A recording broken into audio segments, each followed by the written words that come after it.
मेरे प्यारे देशवासियों, मन की बात में आप सभी से जुड़ना, आप सभी से सीखना, देश के लोगों की उपलब्धियों के बारे में जानना, वाकई मुझे बहुत सुखद अनुभव देता है। एक दूसरे के साथ अपनी बातें साझा करते हुए, अपनी मन की बात करते हुए, हमें पता ही नहीं चला कि इस कार्यक्रम ने 125 एपिसोड पूरे कर लिए। आज इस कार्यक्रम का 126वां एपिसोड है और आज के दिन के साथ कुछ विशेषताएं भी जुड़ी हैं। आज भारत की दो महान विभूतियों की जयंती है। मैं बात कर रहा हूं शहीद भगत सिंह और लता दीदी की। साथियों, अमर शहीद भगत सिंह हर भारतवासी, विशेषकर देश के युवाओं के लिए एक प्रेरणा पुंज है।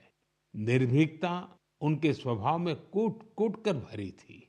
देश के लिए फांसी के फंदे पर झूलने से पहले भगत सिंह जी ने अंग्रेजों को एक पत्र भी लिखा था। उन्होंने कहा था कि मैं चाहता हूं कि आप मुझे और मेरे साथियों से युद्ध बंदी जैसा व्यवहार करें। इसलिए हमारी जान फांसी से नहीं, सीधा गोली मारकर ली जाए। यह उनके अदम्य साहस का प्रमाण है। भगत सिंह जी लोगों की पीड़ा के प्रति भी बहुत संवेदनशील थे और उनकी मदद में हमेशा आगे रहते थे। मैं शहीद भगत सिंह जी को आदरपूर्वक श्रद्धांजलि अर्पित करता हूं। साथियों, आज लता मंगेशकर की भी जयंती है। भारतीय संस्कृति और संगीत में रुचि रखने वाला कोई भी उनके गीतों को सुनकर अभिभूत हुए बिना नहीं रह सकता। उनके गीतों में वो सब कुछ है जो मानवीय संवेदनाओं को झकझोरता है। उन्होंने देशभक्ति के जो गीत गाए, उन गीतों ने लोगों को बहुत प्रेरित किया। भारत की संस्कृति से भी उनका गहरा जुड़ाव था। मैं लता दीदी के लिए हृदय से अपनी श्रद्धांजलि प्रकट करता हूँ। साथियों, लता दीदी जिन महाविभूतियों से प्रेरित थी, उनमें वीर सावरकर भी एक हैं, जिन्हें वो तात्या कहती थी। उन्होंने वीर सावरकर जी के कई गीतों को भी अपने सुरों में पिरोया। लता दीदी से मेरा स्नेह का जो बंधन था, वो हमेशा कायम रहा। वो मुझे बिना भूले हर साल राखी भेजा करती थी। मुझे याद है, मराठी सुगम संगीत की महान हस्ती सुधीर फडके जी ने सबसे पहले लता दीदी से मेरा परिचय कराया था। और मैंने लता दीदी को कहा कि मुझे आपके द्वारा गाया और सुधीर जी द्वारा संगीतबद्ध गीत ज्योति कलश छलके बहुत पसंद है। साथियों, आप भी मेरे साथ इसका आनंद लीजिए।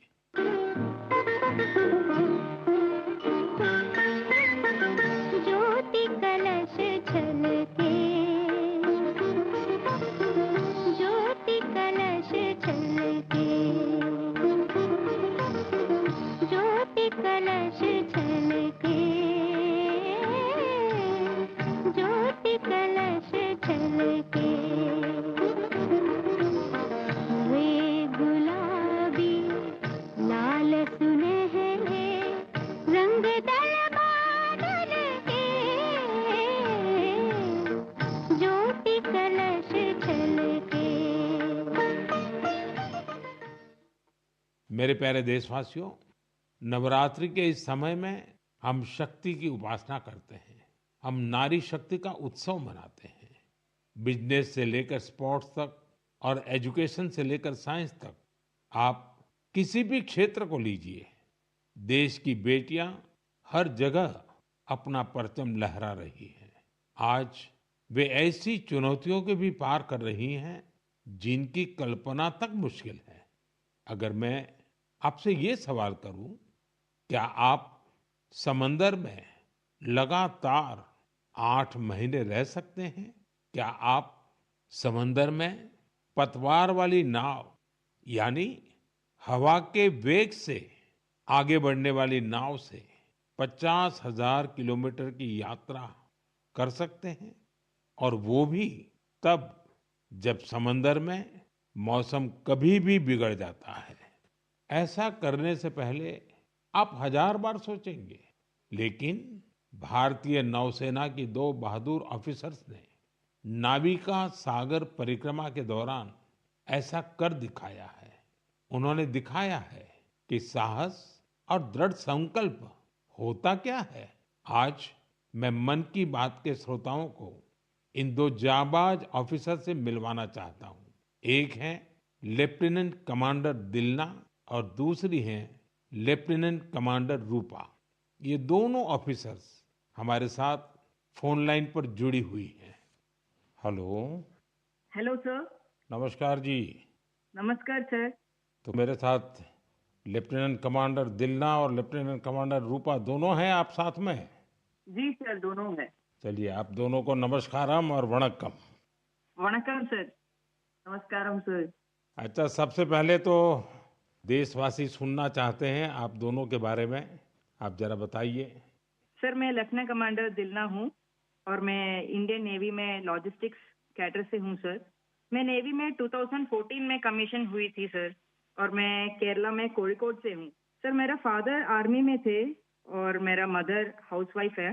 मेरा हस्बैंड भी इंडियन नेवी में ऑफिसर है सर, और मेरा सिस्टर एनसीसी में नौकरी करती है। जय हिंद सर। मैं लेफ्टिनेंट कमांडर रूपा हूँ और मैं navy 2017 naval armament inspection cadre में ज्वाइन किया है। और मेरे फादर तमिलनाडु से है और मेरे मदर पौंडीचेरी से है। मेरे फादर एयरफोर्स में थे सर। एक्चुअली डिफेंस ज्वाइन करने के लिए मुझे उनसे ही प्रेरणा मिली, और मेरी मदर होम मेकर थी।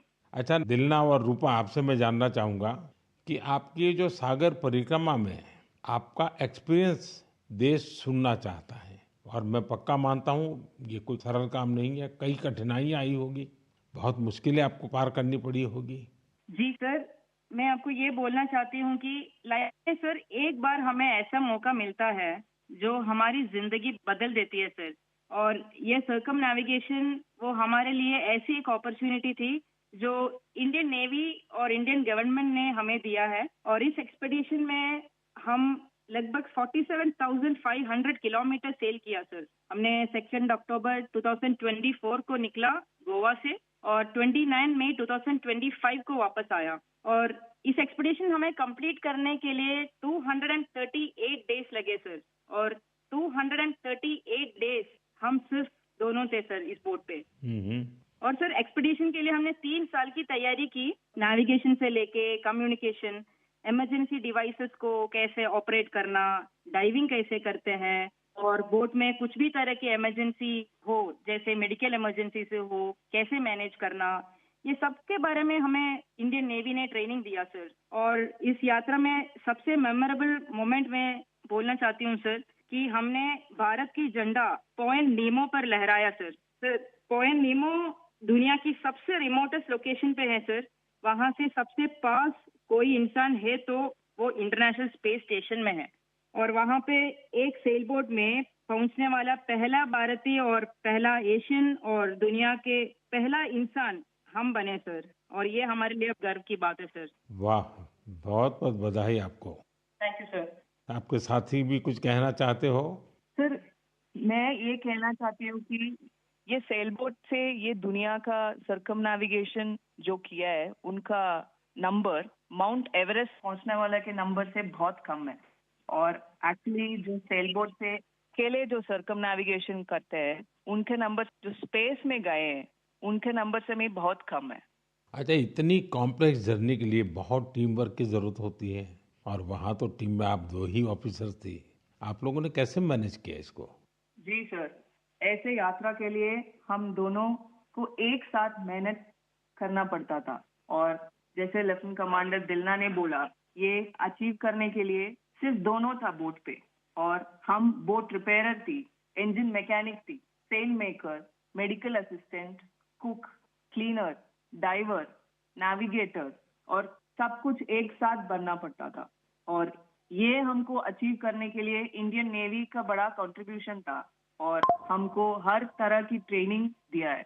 एक्चुअली सर, हम 4 साल से साथ सेल कर रहे हैं, तो एक दूसरे की स्ट्रेंथ और वीकनेस हम अच्छी तरह से जानते हैं। इसलिए हम सबको कहते हैं कि हमारे बोट पर एक इक्विपमेंट थी जो कभी फेल नहीं हुआ, वो हम दोनों का टीम वर्क था।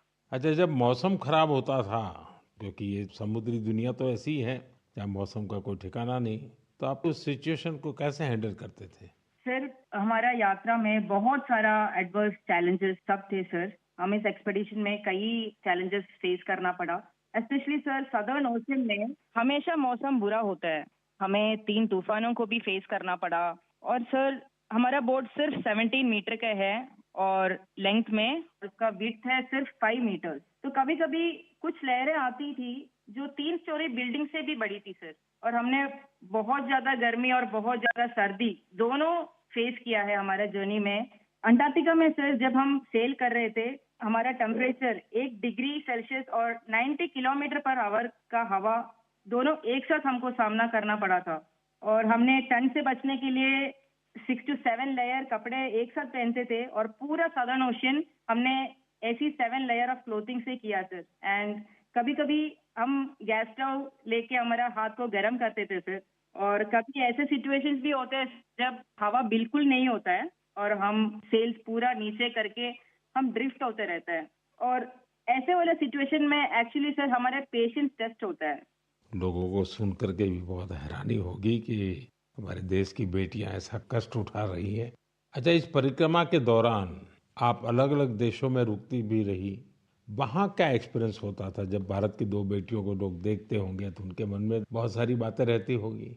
जी सर, हमको बहुत अच्छा एक्सपीरियंस मिला सर। हमने 8 महीनों में 4 जगह पे रुकी थी sir. Australia, New Zealand, port Stanley और साउथ अफ्रीका सर। हर जगह पे एवरेज कितना समय रुकना होता था? सर हमने 14 डेज स्टे किया सर, एक जगह पे। एक जगह पे 14 डेज। Correct sir. और सर हमने दुनिया के हर कोने में भारतीय को देखे सर। वो भी बहुत एक्टिव और बहुत कॉन्फिडेंस के साथ भारत का नाम रोशन कर रहे हैं। और हमको ऐसे लगा कि हमारा जो सक्सेस है सर, वो अपना भी सक्सेस समझते थे। एंड हर जगह पे हमें अलग अलग एक्सपीरियंस मिला। जैसे ऑस्ट्रेलिया में वेस्टर्न ऑस्ट्रेलियन पार्लियामेंट के स्पीकर ने हमें बुलाया, वो हमें बहुत मोटिवेट किया सर। और हमेशा ये ऐसे सब चीज होता है सर, हमें बहुत गर्व होता था। और जब न्यूजीलैंड में गए तब माओरी लोगों ने हमें स्वागत किया और हमारा भारतीय कल्चर के लिए बहुत रेस्पेक्ट दिखाया सर। एंड एक इम्पोर्टेंट चीज है सर, पोर्ट स्टैनली एक रिमोट आइलैंड है सर, वो साउथ अमेरिका के पास है। वहाँ पे टोटल पॉपुलेशन सिर्फ 3500 है सर। लेकिन वहाँ हमने एक मिनी इंडिया देखा। एंड वहाँ पे 45 इंडियंस थे। उन्होंने हमें अपना समझा और हमें घर जैसा महसूस कराया सर। अच्छा, देश की उन बेटियों के लिए आप दोनों क्या मैसेज देना चाहेगी जो आपकी तरह ही कुछ अलग करना चाहती हैं? सर मैं लेफ्टिनेंट कमांडर रूपा बोल रही हूँ अभी। मैं आपके माध्यम से मैं सबको ये कहना चाहती हूँ कि अगर कोई भी अपने दिल लगा के मेहनत किया तो इस दुनिया में कुछ भी इम्पॉसिबल नहीं है। आप कहाँ से हो, कहाँ पैदा हुआ है, वो कुछ मैटर नहीं करता। सर ये हम दोनों का इच्छा है कि भारत की युवा और महिलाएं बड़े बड़े सपना देखें और फ्यूचर में और गर्ल्स और वुमेन डिफेंस में, स्पोर्ट्स में, एडवेंचर में शामिल होकर देश का नाम रोशन करें। दिलना और रूपा, आपकी बातें सुनकर मुझे भी बहुत रोमांच अनुभव हो रहा है कि कितना बड़ा साहस आपने किया है। आप दोनों को मेरी तरफ से बहुत बहुत धन्यवाद। निश्चित तौर पर आपकी मेहनत, आपकी सफलता, आपकी अचीवमेंट देश के युवकों को, देश की युवतियों को बहुत प्रेरित करेगी। ऐसे ही तिरंगा लहराते रहिए। भविष्य के प्रयासों के लिए आपको मेरी ढेरों शुभकामनाएं। Thank you sir. बहुत बहुत धन्यवाद। वणक्कम, नमस्कारम। नमस्कार सर। साथियों, हमारे पर्व त्योहार भारत की संस्कृति को जीवंत बनाए रखते हैं। छठ पूजा ऐसा एक पावन पर्व है जो दिवाली के बाद आता है। सूर्य देव को समर्पित यह महापर्व बहुत ही विशेष है। इसमें हम डूबते सूर्य को भी अर्घ्य देते हैं, उनकी आराधना करते हैं। छठ न सिर्फ देश के अलग अलग हिस्सों में मनाई जाती है, बल्कि दुनिया भर में इसकी छठा देखने को मिलती है। आज यह एक ग्लोबल फेस्टिवल बन रहा है। साथियों, मुझे आपको ये बताते हुए बहुत खुशी है कि भारत सरकार भी छठ पूजा को लेकर एक बड़े प्रयास में जुटी है। भारत सरकार छठ महापर्व को यूनेस्को की इंटेंजिबल कल्चरल हेरिटेज लिस्ट यानी यूनेस्को की सांस्कृतिक धरोहर की सूची में शामिल कराने का प्रयास कर रही है। छठ पूजा जब यूनेस्को की सूची में शामिल होगी तो दुनिया के कोने-कोने में लोग इसकी भव्यता और दिव्यता का अनुभव कर पाएंगे। साथियों, कुछ समय पहले भारत सरकार के ऐसे ही प्रयासों से कोलकाता की दुर्गा पूजा भी यूनेस्को की इस लिस्ट का हिस्सा बनी है। हम अपने सांस्कृतिक आयोजनों को ऐसे ही वैश्विक पहचान दिलाएंगे तो दुनिया भी उनके बारे में जानेगी, समझेगी, उनमें शामिल होने के लिए आगे आएगी। साथियों, 2 अक्टूबर को गांधी जयंती है। गांधी जी ने हमेशा स्वदेशी को अपनाने पर बल दिया और इनमें खादी सबसे प्रमुख थी। दुर्भाग्य से आजादी के बाद खादी की रौनक कुछ फीकी पड़ती जा रही थी, लेकिन बीते 11 साल में खादी के प्रति देश के लोगों का आकर्षण बहुत बढ़ गया है। पिछले कुछ वर्षों में खादी की बिक्री में बहुत तेजी देखी गई है। मैं आप सभी से आग्रह करता हूं कि 2 अक्टूबर को कोई न कोई खादी प्रोडक्ट जरूर खरीदें। गर्व से कहें, ये स्वदेशी है। इसे सोशल मीडिया पर #वोकल फॉर लोकल के साथ शेयर भी करें।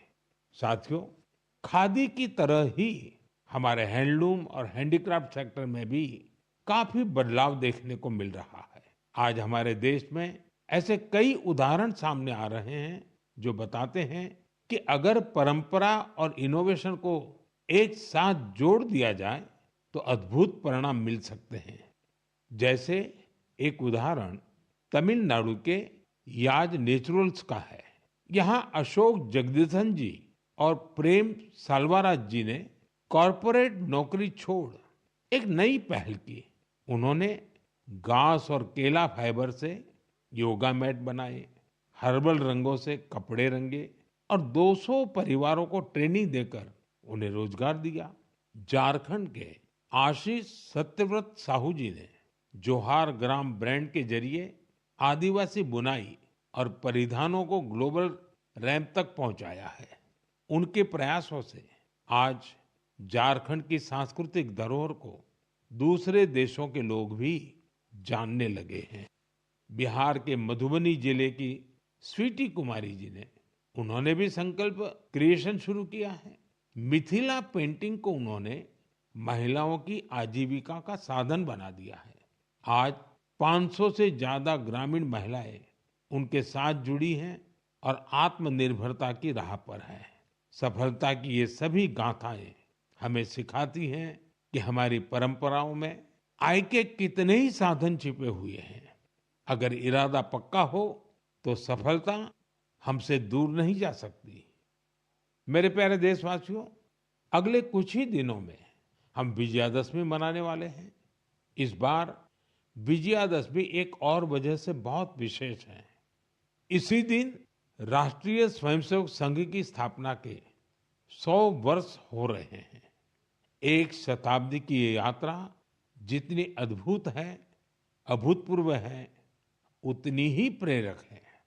आज से 100 साल पहले जब राष्ट्रीय स्वयंसेवक संघ की स्थापना हुई थी, तब देश सदियों से गुलामी की जंजीरों में बंधा था। सदियों की इस गुलामी ने हमारे स्वाभिमान और आत्मविश्वास को गहरी चोट पहुंचाई थी। विश्व की सबसे प्राचीन सभ्यता के सामने पहचान का संकट खड़ा किया जा रहा था। देशवासी हीन भावना का शिकार होने लगे थे।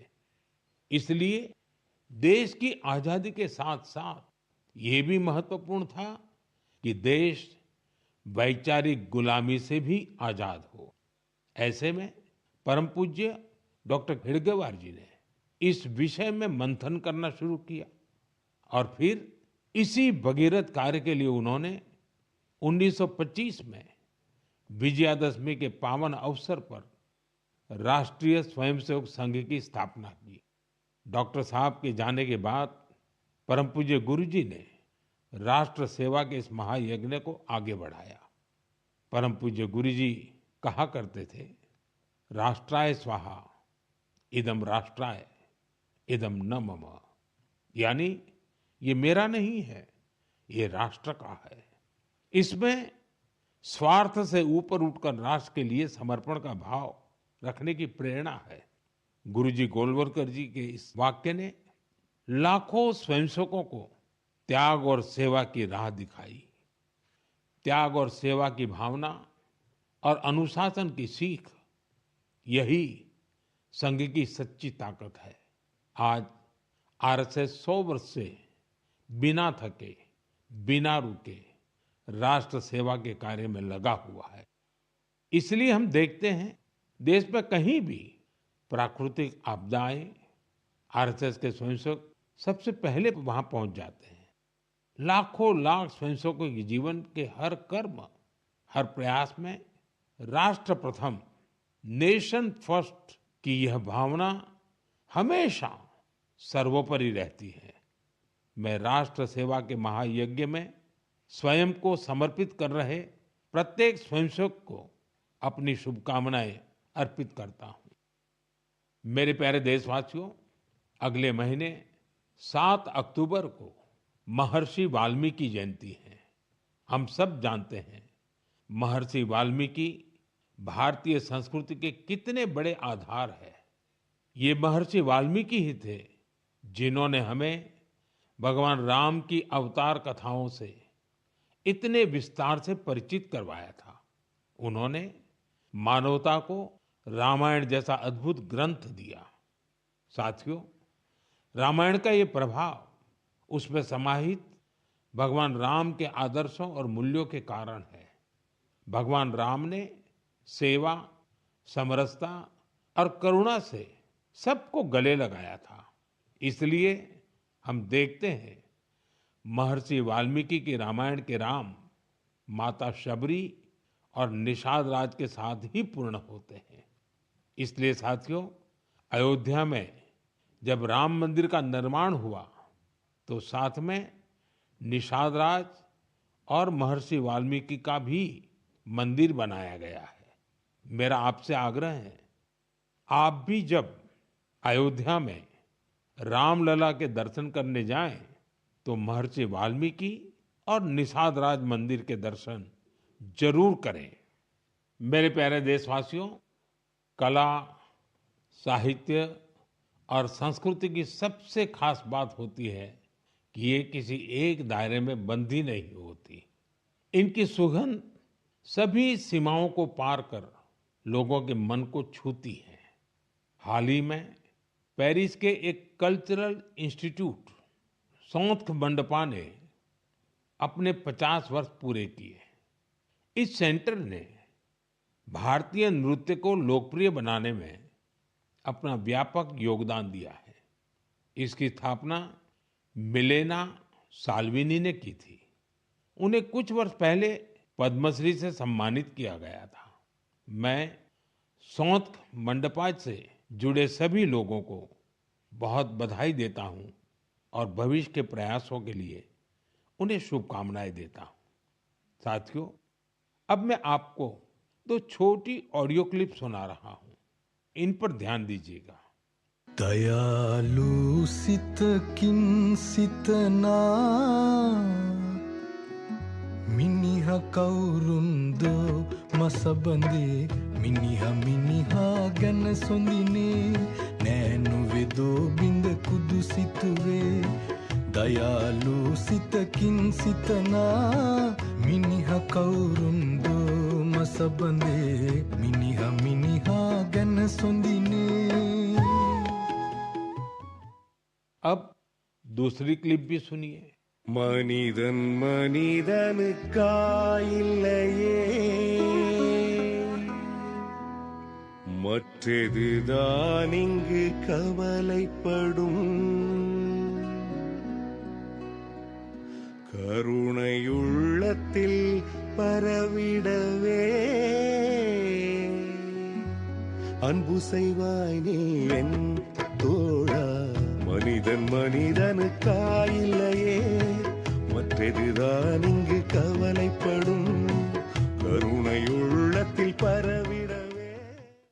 साथियों, ये आवाज इस बात की साक्षी है कि कैसे भूपेन हजारिका जी के गीतों से दुनिया भर के अलग अलग देश आपस में जुड़ते हैं। दरअसल श्रीलंका में एक बेहद ही सराहनीय प्रयास हुआ है। इसमें भूपेन दा जी के प्रतिष्ठित गीत मनुहे मनुहार बाबे, इसका श्रीलंकाई कलाकारों ने सिंहली और तमिल में अनुवाद किया है। मैंने आपको इन्हीं का ऑडियो सुनाया है। कुछ दिनों पहले मुझे असम में उनके जन्म शताब्दी समारोह में शामिल होने का सौभाग्य मिला था। यह वास्तव में एक बहुत ही यादगार कार्यक्रम रहा। साथियों, असम आज जहां भूपेन हजारिका जी की जन्म शताब्दी मना रहा है, वहीं कुछ दिनों पहले एक दुखद समय भी आया है। जुबिन गर्ग जी के असामयिक निधन से लोग शोक में हैं। जुबिन गर्ग एक मशहूर गायक थे, जिन्होंने देश भर में अपनी पहचान बनाई। असम की संस्कृति से उनका बहुत गहरा लगाव था। जुबिन गर्ग हमारी यादों में हमेशा बने रहेंगे और उनका संगीत आने वाली पीढ़ियों को मंत्रमुग्ध करता रहेगा।